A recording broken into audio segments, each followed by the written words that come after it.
এবার আসি একটু কমপ্লিকেটেড সিচুয়েশনে। এতক্ষণ পর্যন্ত আমরা দেখেছি গুগল সার্ভারে আমি রিকোয়েস্ট দিয়েছি, সে আমাকে ফাইল রিটার্ন করেছে। বাট এর মাঝখানেও কিন্তু আমাদের আইএসপি থাকে। আইএসপি বলতে আমাদের ইন্টারনেট সার্ভিস প্রোভাইডার, অথবা যারা আমাদেরকে ইন্টারনেট কানেকশনটা দেয়, বা আমাদের রাউটার থাকে। এই সব কিছুকেই ইন টোটাল আমি এইটা ধরেছি। অ্যান্ড ধরে এর that is Google server, and এর মাঝখানে যে ডিভাইসটা, সেটাকে আমি জাস্ট এই একটা ইমেজ দিয়ে বুঝিয়েছি। অ্যান্ড এইটার মাধ্যমে ডেটা কিভাবে আসে সেটা দেখাবো।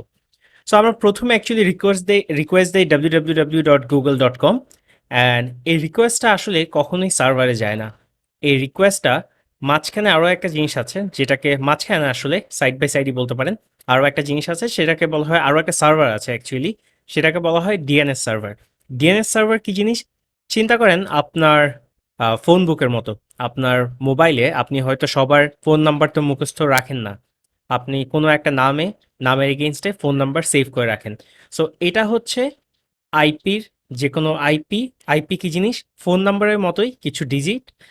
যেই ডিজিটগুলো দিয়ে আমরা কোনো একটা সার্ভারকে চিনতে পারি। অ্যান্ড ইন্টারনেটে কেউ কিন্তু গুগল সার্ভার বলে কোনো কিছু চেনে না, সবাই চিনে একটা আইপিকে। সো ডিএনএস সার্ভার যেটা করে, এই নামের এগেনস্টে, এই নামটাকে বলা হয় ডোমেইন। এই নামের এগেনস্টে সেই আইপিগুলা স্টোর করে রাখে। সো আমি যখন www.google.com এ যাই, আমার আইএসপিতে এই কলটা যায়। দেন আমার ইন্টারনেট সার্ভিস প্রোভাইডারের কাছে এই কলটা যায়। দেন ও এই www.google.com-কে চেনে না। তার জন্য সে যেটা করে, ডিএনএস সার্ভারকে রিকোয়েস্ট করে যে এই নামের কাউকে তুমি চেনো কিনা। যদি চেনো, তার আইপি অ্যাড্রেসটা আমাকে রিটার্ন করো। এগেইন আইপি অ্যাড্রেস আমি বলেছি ফোন নাম্বারের মতো একটা নাম্বার। এটা যদি দেখাই, সো ডিএনএস সার্ভার আমাকে গুগল.com এর আইপি অ্যাড্রেসটা রিটার্ন করেছে আমার আইএসপিকে, এখন আমার কাছে রিটার্ন করেনি। দেন আমার আইএসপি সেটা আমাকে রিটার্ন করেছে। সো এখন পর্যন্ত আমি আইপি অ্যাড্রেসটা পেলাম, দ্যাট ইজ ধরে নেন ওই সার্ভারের ফোন নাম্বারটা পেলাম।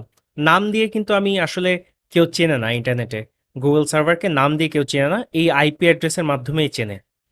সো আমাদের কাছে এখন ডিএনএস সার্ভার থেকে আসা আইপি অ্যাড্রেসটা আছে, যেটা কিনা গুগলের সার্ভারের লোকেশন। এগেইন ইন্টারনেটে গুগল সার্ভার বলতে কোনো কিছু নেই, বা গুগলের সার্ভার এই জিনিসটা এক্সিস্ট করে না।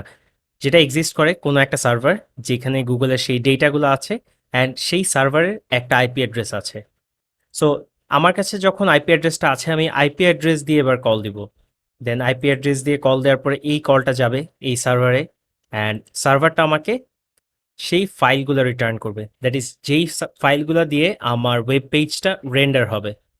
অ্যান্ড দেন এই ফাইলটা ইভেনচুয়ালি আমার আইএসপি আমাকে রিটার্ন করবে, দ্যাট ইজ আমার কম্পিউটারকে রিটার্ন করবে।